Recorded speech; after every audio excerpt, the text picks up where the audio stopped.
సూర్యచంద్రులని పూజిస్తే తప్పేంటి? అవి కూడా దైవాలే కదా. అవునా అండి?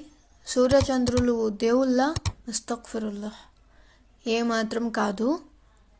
ఖురానే మజీద్లో అల్లాహ్ సుబ్హానహు వ తఆలా ఇలా చెప్తున్నారు, లా తస్జుదూ లిశ్శంసి వలా లిల్‌కమరి వస్జుదూ లిల్లాహిల్లదీ ఖలఖహున్న ఇన్ కుంతుం ఇయ్యాహు తఅబుదూన్. దీని అర్థము, మీరు సూర్యచంద్రులకు సాష్టాంగ పడకండి.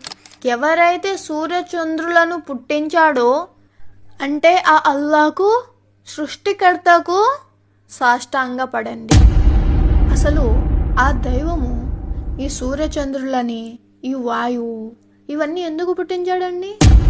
మనం బ్రతకడానికి, మన అవసరాల కోసం, అంతే తప్ప వాటిని కూడా దేవుళ్ళుగా పూజిస్తారని కాదు.